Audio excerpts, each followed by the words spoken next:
Oh yes, I went on a date, hey! She just wants to be beautiful, she goes.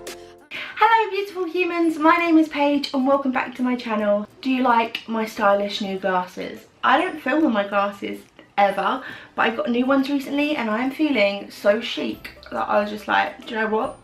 I'm gonna do it. I'm gonna wear them and I can actually see you. Well, I can't because you're in front of the camera. So today, as you might have guessed by this title, I want to sit down and talk to you about dating because we haven't had a catch up in a while and quite a lot has happened since we last sat down and spoke. I did think though I probably needed some sort of alcoholic beverage for this chit chat because talking about dating to people on the internet scares the shiitake mushrooms out of me. I've got myself some generic cider in this little bottle thing. Oh, it's so good. I basically didn't want to get done for advertising, so there are many ciders available. Grab yourself a drink and I'm going to update you on my life. I also talk a little bit about dating with disabilities in general. So if you do want to hear me talking about dating and my most recent experience, then just keep on watching. I need a sip of cider. I went on a date, an actual date with an actual human to an actual place. I don't date. I've never ever dated. I don't know what it is, but people just don't want to date me. I've said in previous videos that I think there's this fantasy thing around disabled people, so I think when people do approach me in a romantic way, it tends to be just like a I want to have sex with you sort of way and not in a hey, let's go and have dinner. So I've never dated. The one attempt I ever had at dating, I was in a relationship with a boy in my kind of mid to late teens and we decided to go on a date. We were going to go to a pub, it was very classy, and he basically stood me up in the rain for 2 hours. So that was my introduction to the dating world, and since then I just have never found anyone that I wanted to go on a date with, or if I did, they never wanted to go on a date with me, and it just never happened. But recently I grew some lady balls and I asked someone out on a date. I'm not going to go into who that is or what the date was in its details because that's not fair to the other person. But I thought it'd be interesting for me to sit down and tell you my experience of the date. Because there were some things I noticed on that date that weren't necessarily bad, but I hadn't thought about when it comes to me dating in terms of physicalities and practicalities of being in a wheelchair. Let's go back to where this all started. I met a person online. I took the lead, which never ever happens, and I surprised myself. I'm not gonna lie, I just found them really hot and I was just like, right, I'm just gonna send this person a friend request. I accidentally sent a little spazzy wave to them and I freaked out and it was horrific. I started it off very awkwardly. We got chatting and we decided to meet up. And like I said, this was my first ever date and I didn't know the person. I'd never met them. I literally had seen a photo and we'd spoken over text.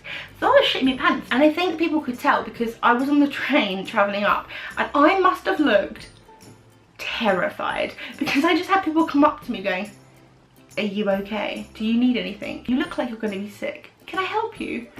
And this one lovely lady with her husband and her little boy came up to me and she was like, do you want me to sit with you? And I was like, oh no, I'm going on a date, I'm really scared. And she was like, okay, just calm down, have some chewing gum. It's always a necessity for a date, which tell you what, it blinking is because I had sushi before that, which was delicious, but I was thinking, shit, if I get lucky, then I'm just gonna smell of fish and that is not a sexy smell. And when I got there, it wasn't exactly how I imagined it was gonna be. So immediately I was like, oh, I've been friend zoned. I'm not going to go into why that is, but just immediately I got those vibes. I was like, I'm friend zoned. In hindsight, it was a great thing because I just relaxed. I was myself. I didn't have this pressure of I've got to act this way because I want them to find me attractive. So the first thing we did was go for a drink. And the first thing I noticed about dating in a wheelchair is finding somewhere you can actually access. And a lot of places had stairs, or there were stairs to get to the place. And there was at one point where I started to really panic that like, shit, we're actually not gonna get in anywhere. And they're just gonna have to go in and get the drinks and like throw stuff out. Could you actually imagine I was just imagining them like throwing them down to me, like me catching them in my mouth. I don't want my date to be throwing treats out to me like I'm a frigging dog. It's really not sexy. And on a serious note, I felt like a real inconvenience. It just made me feel very self-conscious. They were amazing about it. I know it didn't bother them at all, and we finally found somewhere and we had a drink.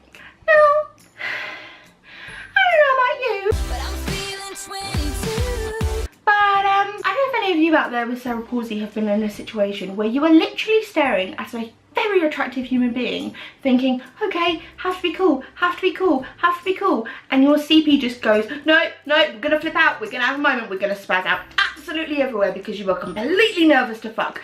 That is what happened to me. I swear to God, the amount of times I had to tell my hands to stop being disabled, it was ridiculous. They were talking to me, I was going, that's really interesting. And in my head I'm going, don't punch yourself in the eye, don't punch yourself in the eye, don't punch yourself in the eye. I spazzed under that table about 1,000,000 times. Thank good sweet baby Jesus Lord above, we didn't have food. I have trouble getting food from the plate to my mouth at the best of times. There is nothing more unattractive than sitting next to your date while they have like a horde of spaghetti just dangling in their hair. To be honest, I don't actually understand why anyone, whether you have a disability or not, goes for food on a first date.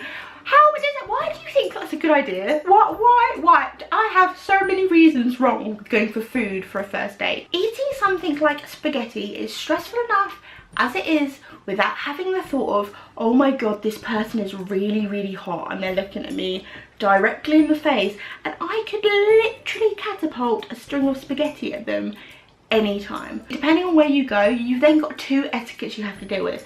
Firstly, dating etiquette. Any of you beautiful human beings who may have cerebral palsy yourself know that we're not necessarily the most coordinated of people at the best of times.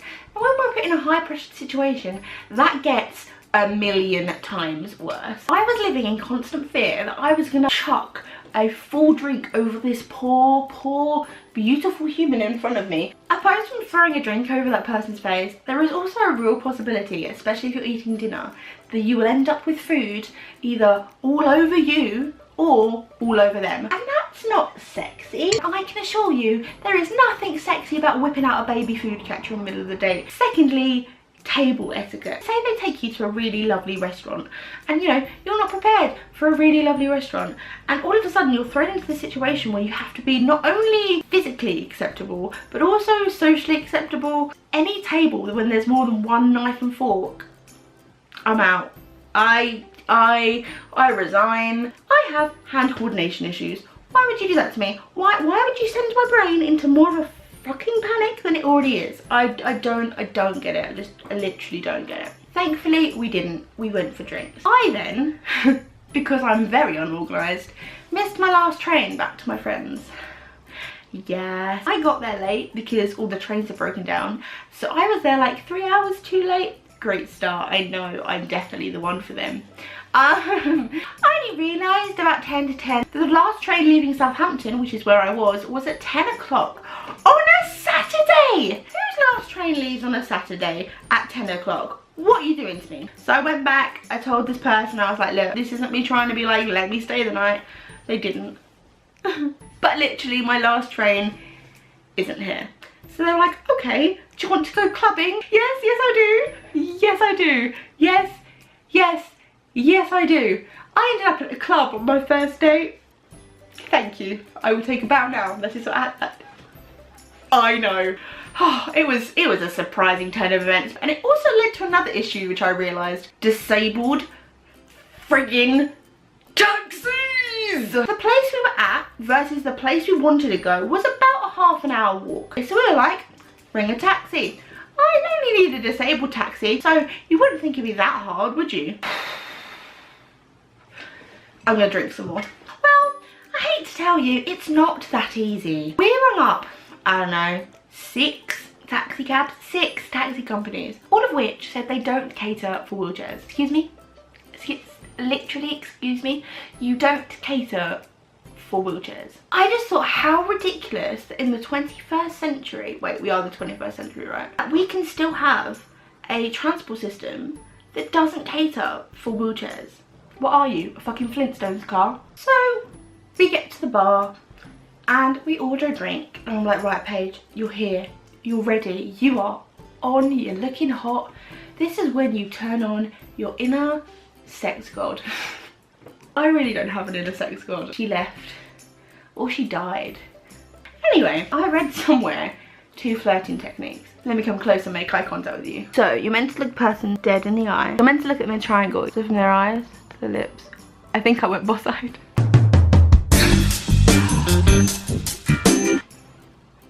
Did I go boss-eyed? I think I actually did.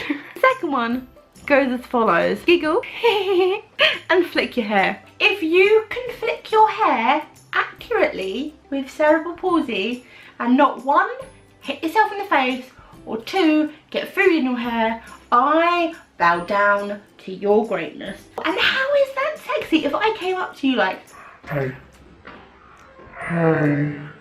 I had a fucking breakdown. Then you come to the awkward moment of saying goodbye. Now, I'm a strong believer that the goodbye on a date is gonna really set up where your relationship's gonna go moving forward. You have the hug, which is just like, oh yeah, thanks buddy, been great, you're such a sport, it's so nice to meet you.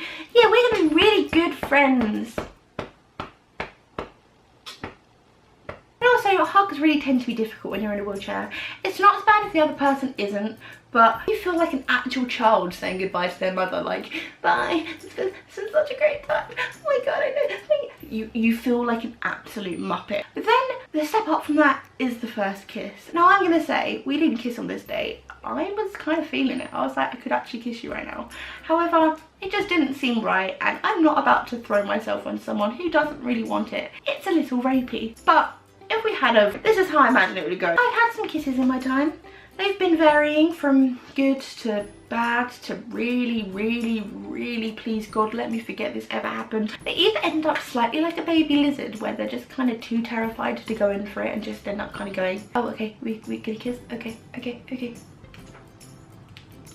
Or alternatively, the complete opposite, the washing machine kiss.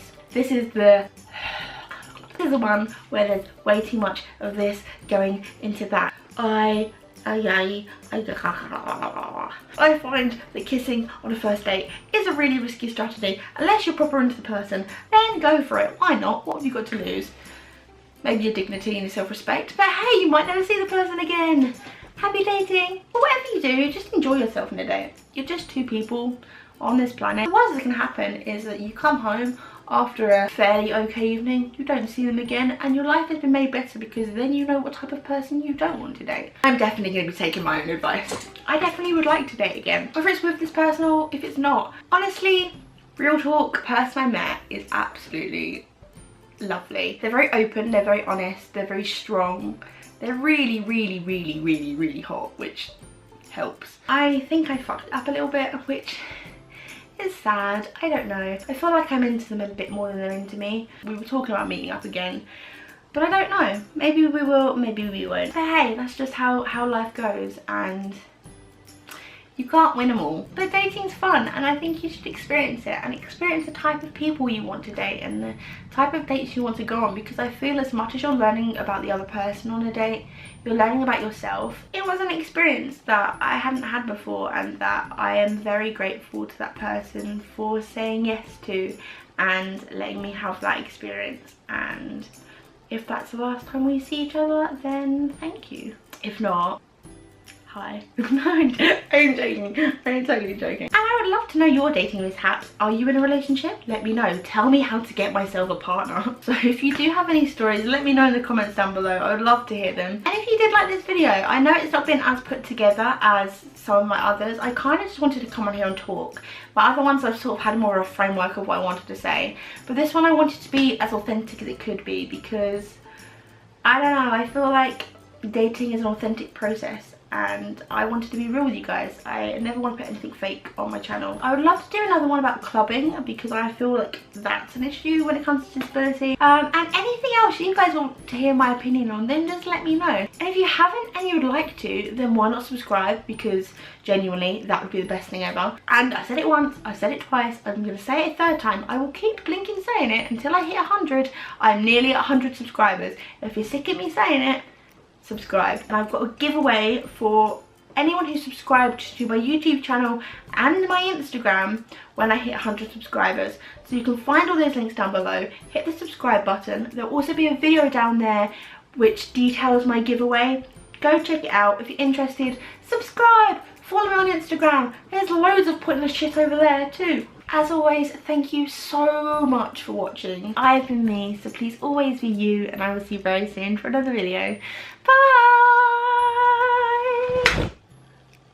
What the fuck was that?